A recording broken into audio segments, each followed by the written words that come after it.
To effect good change, we build and develop. It's exactly what government agencies are doing to create a better Jamaica, as we aspire to become the best. To our list of sand, sea and sun, we've added some more reasons you should live and work anywhere on this 10,991 square kilometers of land, somewhere between the latitudes of 17° and 19° north and longitude 76° and 79° west. Hi there, welcome to Jamaica Magazine. I'm Adrian Atkinson. Today we'll explore developments taking place in our country and bring you along on that journey. Let's start with the day's news.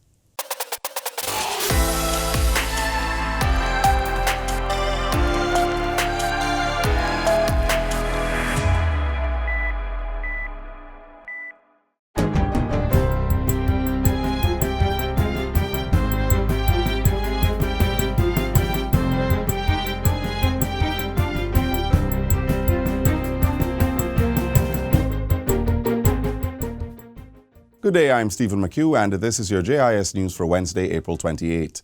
The Ministry of Labour and Social Security will be implementing an $800 million social pension program come July 15.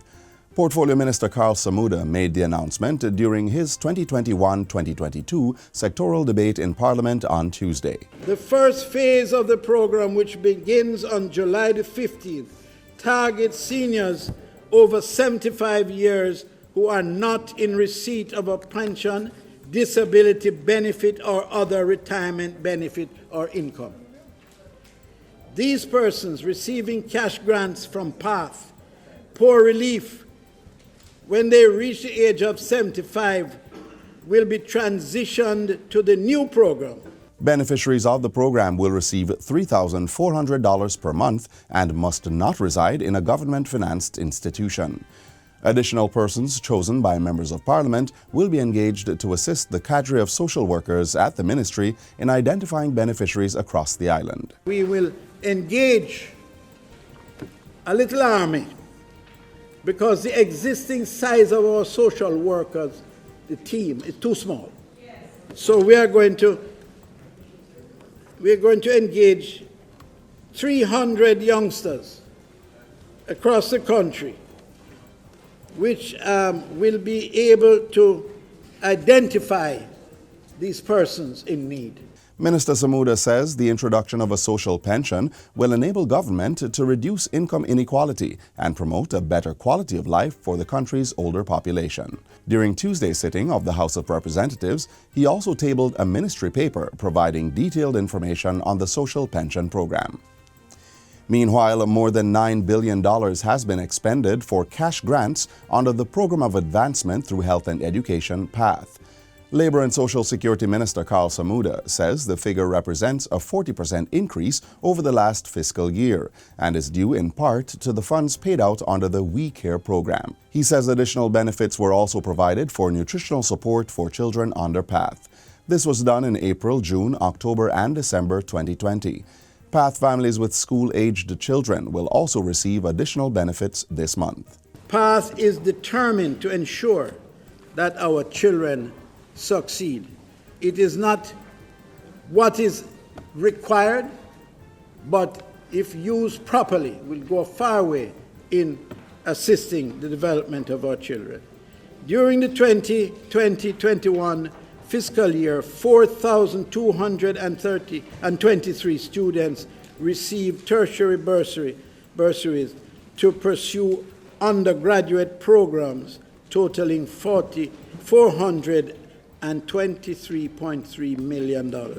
And another 1,598 students received grants to pursue certificate, diploma, and CXC courses totaling $39.4 million. The Scientific Research Council SRC is to establish a pilot facility for the production of personal care and cosmetic products. The facility will offer support to small and medium enterprises in making these products. SRC's Executive Director Dr. Chara Watson says the initiative should come on stream by the end of June and will be similar to the agency's food pilot plant.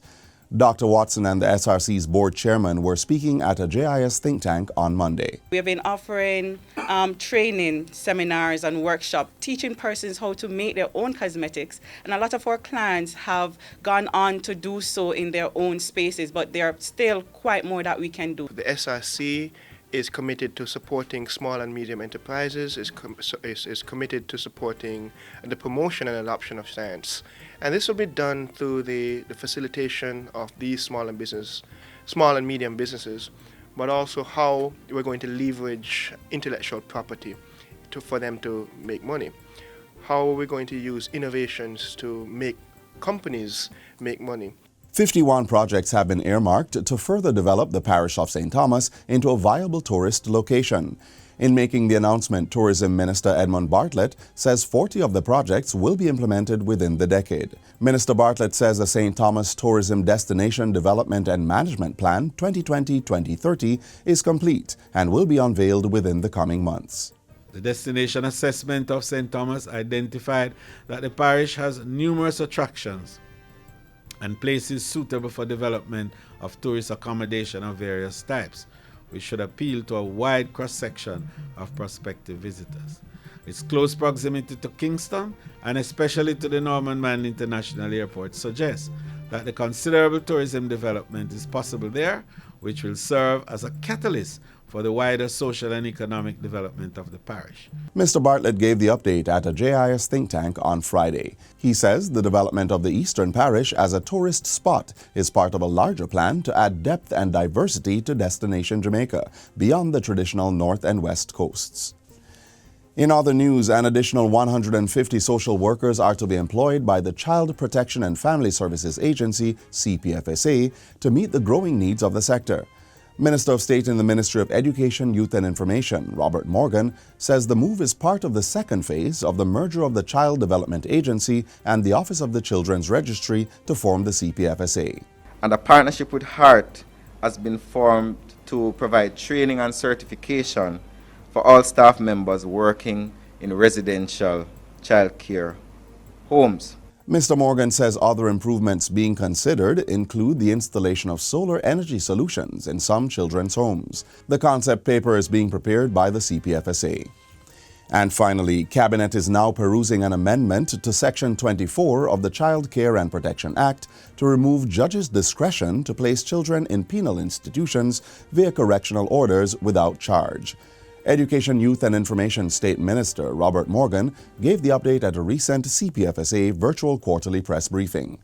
According to Minister Morgan, the law currently allows a parent to bring an uncontrollable child before the court and gives the court discretion to place the child in a place of safety or penal institution. Not every child who goes before the courts is a criminal. Some of them are runaways, which is not a crime. Some of them are truants from school, which is not a crime. Some of them are engaging in certain physical behaviors with other children, which is not a crime, depending on the circumstances. And that's it for JIS News Today. I'm Stephen McHugh. Thanks for watching.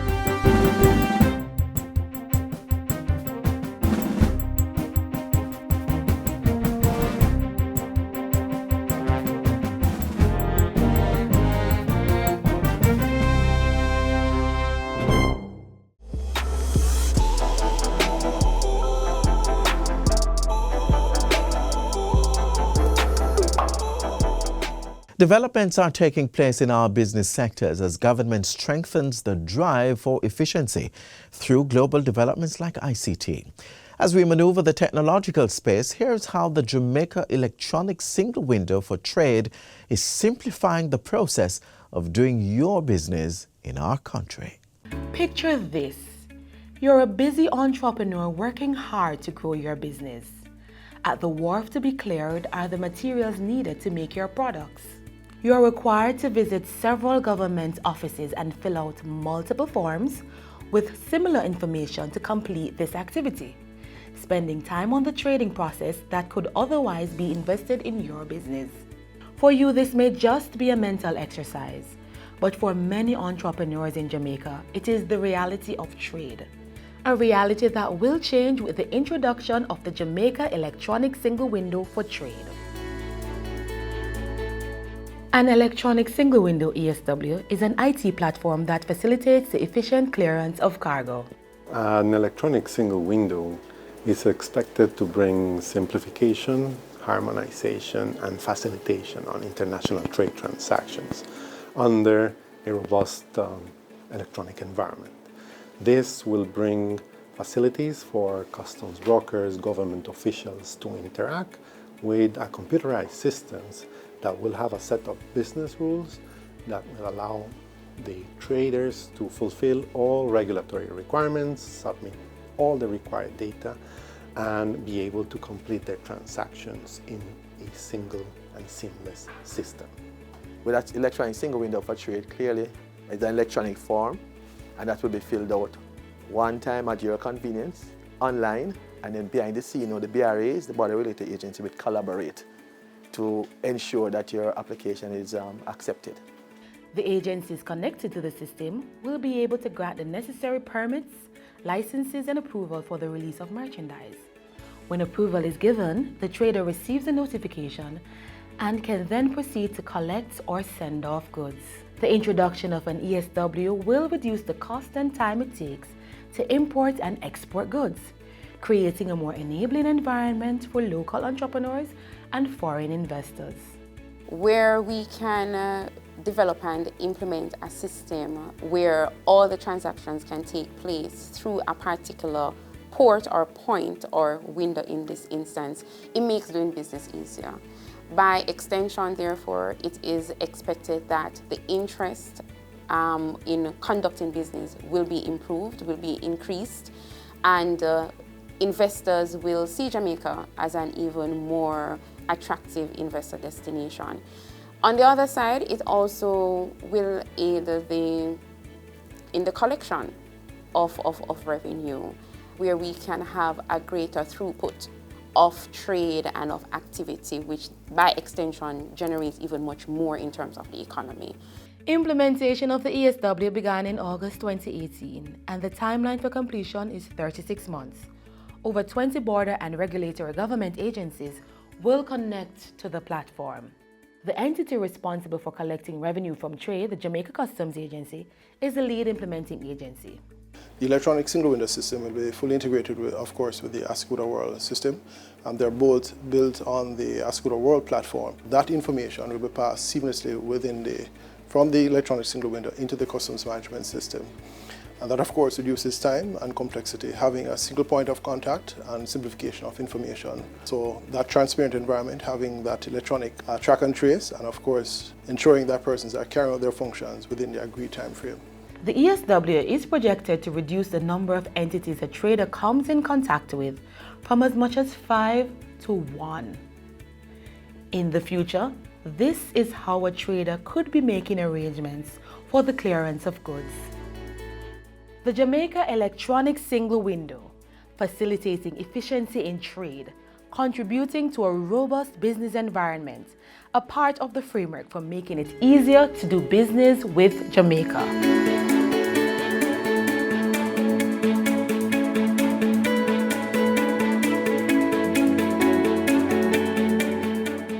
Role of the DRF in violence prevention in our society is to mediate. We believe that mediation is really a very good thing in terms of resolving disputes at the court level, at the parish court level, and at the Supreme Court level. Now, let me tell you about some of the matters that may come at the parish court levels. You and I live in a tenement yard and a fight. We report the matter to the police, it goes to court.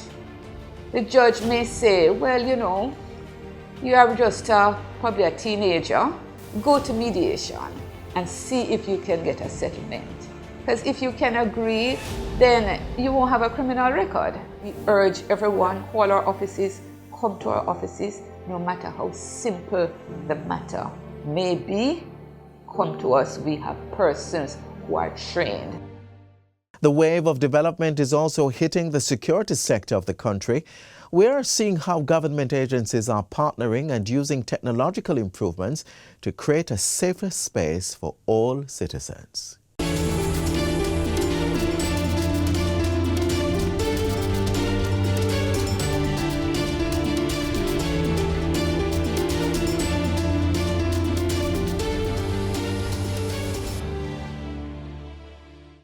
The Jamaica Social Investment Fund, JSIF, is helping to build safer communities through the Jamaica Crime Observatory Enhancement Project. Established in 2011, the Jamaica Crime Observatory is a web-based crime and violence data bank hosted by the Ministry of National Security. The project is seeking to enhance the capacity of the Ministry of National Security, the Jamaica Constabulary Force, and a number of other stakeholders in their response to data collection, data entry, data dissemination, and data analysis. This is a World Bank-funded initiative. It is valued at 44 million Jamaican dollars. The upgrade to the system falls under JSIF's Integrated Community Development Project, ICDP. The aim of the ICDP is to improve basic infrastructure and social services delivered to 18 targeted at-risk communities. JSIF seeks to use data from the Crime Observatory to inform the planning of social and technical interventions to be implemented in these communities. To ensure a concerted approach towards crime prevention and management, a number of government entities supply statistics to the Crime Observatory.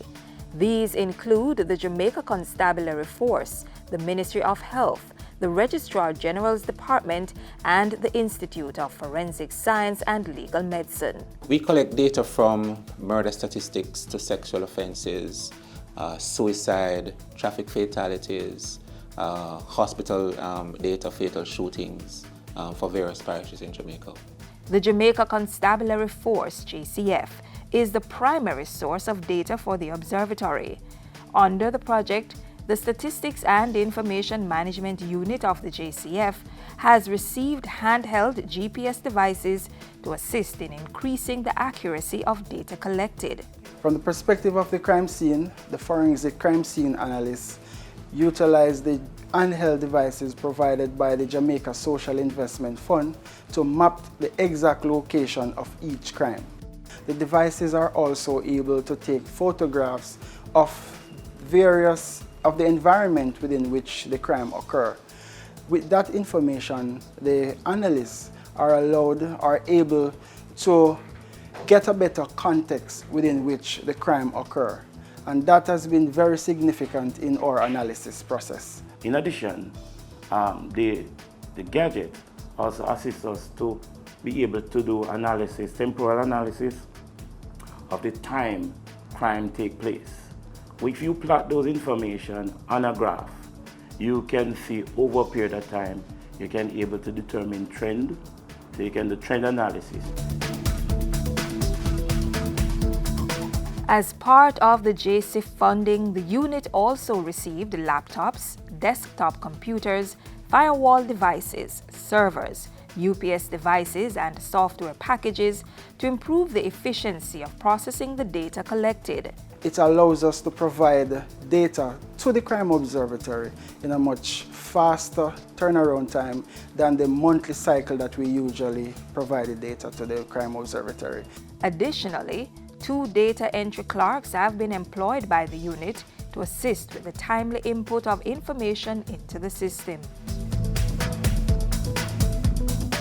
The Ministry of National Security will also receive funding to engage the services of a crime analyst. What the engagement of the crime analyst will do is that they will help with better forecasting and predicting utilizing data which is in the Crime Observatory. The project, which started in 2017, will also fund the training of 7 Ministry of National Security staff and 8 persons from the Jamaica Constabulary Force in the areas of system maintenance, spatial analysis, and the use of ArcGIS software technology. Improvements to the Jamaica Crime Observatory are essential to various stakeholders in the formulation of policies and strategies to keep Jamaicans safe. What the Crime Observatory is able to do is provide us with good, timely, accurate data for us able to craft our policies, and from crafting our policies we're able to then craft acceptable strategies to help with the crime and violence and citizen security. With geographic information system, we can actually pinpoint the exact location of a crime. We can pinpoint the area, such as a shop or a bar, that is likely to be affected by a particular type of crime, which means that we can practice preventative policing. We can actually preempt what is likely to take place, put in strategy in order to prevent those occurrences.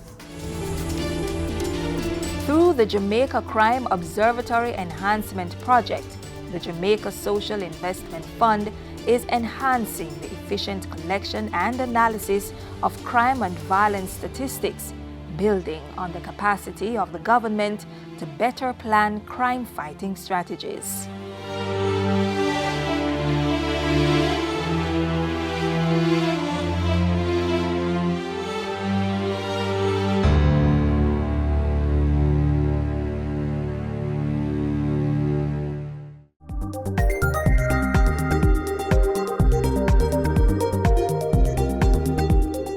Our bauxite mining industry has undergone significant developments from as far back as 1952 to current date. In highlighting the history of this Jamaican gem, we'll also share the developments of the industry. Here's mining in the Pearl of the Antilles.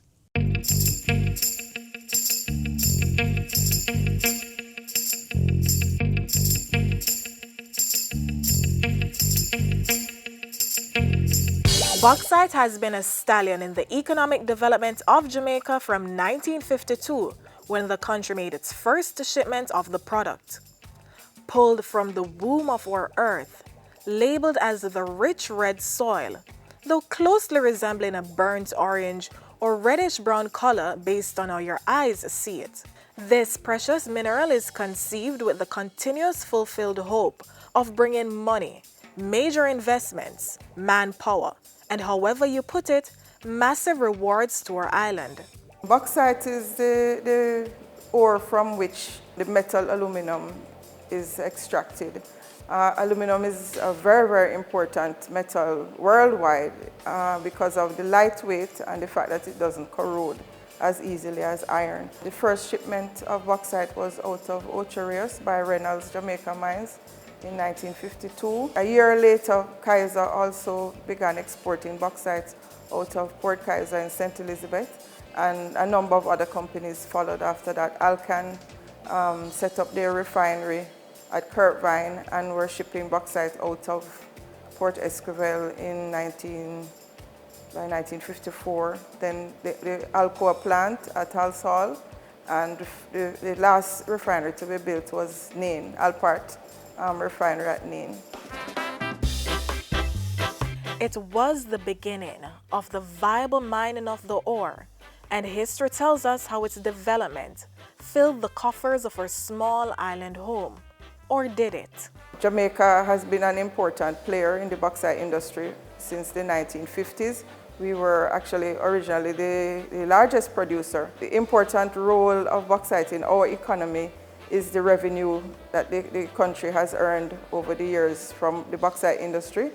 Provide employment, we upgrade the work skills of our people so that we now have a lot of skilled workers in the bauxite industry. And there's a trickle-down effect on the economy because the more employment there is, the more spending power people have. In the 70s, the government began to play a more active role in the bauxite industry. So they began to acquire a piece of the action for the nation's benefit. And a levy was imposed in 1974 from which we benefited financially from production of bauxite. The government began to buy shares into some of these companies. Even though they were not the managing partners, we began to acquire a piece of the action for ourselves. The levy just allowed us to have a bigger piece of the pie. And while the production of the mineral was still booming, by 1974 the country had taken a small step back to become the second largest producer of bauxite in the world, just behind Australia. So Australia overtook us just by virtue of scale. It's a huge country with a lot of reserves and good quality reserves, easy to mine. In terms of production, we are ranked 6th in the world now, behind Australia, China, Brazil, India, and Guinea. So our production is in the region of about 10 million tons per year, and we are comparing to Australia that's producing in excess of 80 million tons. We have some challenges that these other countries don't have. For example, we are always mining in populated areas. So our industry has to always be mindful of the local communities and find ways to work with them in order to continue producing bauxite.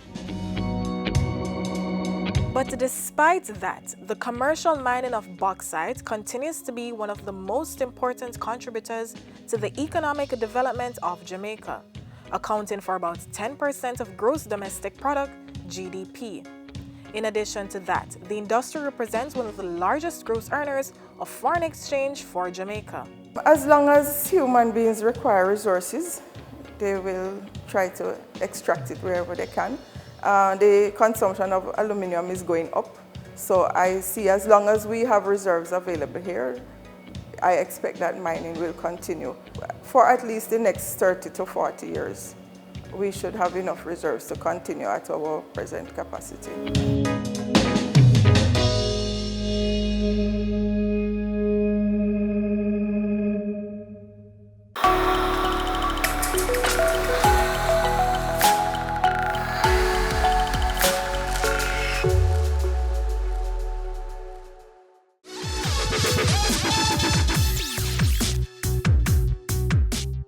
Much of our conversation for today has been centered on developments taking place right here in our island home to make Jamaica the place of choice to live, work, raise families, and do business. We continue that talk and share with you some more detailed developments that we've been witnessing over the past few weeks. Here goes. The e-commerce national delivery system ends. This innovation of our government enables business continuity during the COVID-19 curfew hours. It allows consumers to order essential goods such as food and medicine and ensure that vendors and critical businesses can remain in service. Matilda's Corner District Consultative Committee launched. This committee has been formed with the aim of increasing police-citizen engagement to address crime and violence. Spanish Town gets field hospital for COVID-19 patients. The Health Ministry deployed this 60-bed capacity field hospital at the Spanish Town Hospital in a response to the high COVID-19 positivity rates in the parish of St. Catherine.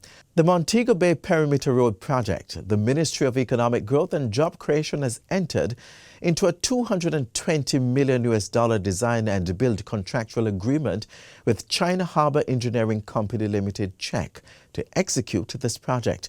The Montego Bay Perimeter Road project involves the upgrading of Barnett Street and West Green Avenue and work on the Long Hill Bypass.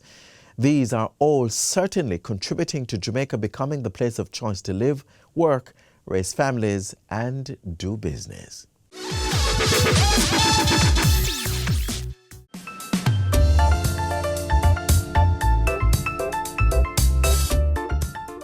Our bit of stories end here for today, but the scripting continues.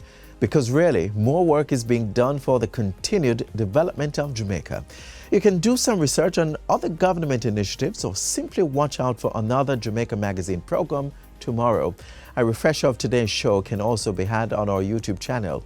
Also, keep up with the JIS by visiting our website and follow us on our Facebook, Instagram, or Twitter pages. From all of us here at the JIS, I'm Adrian Atkinson. See you soon.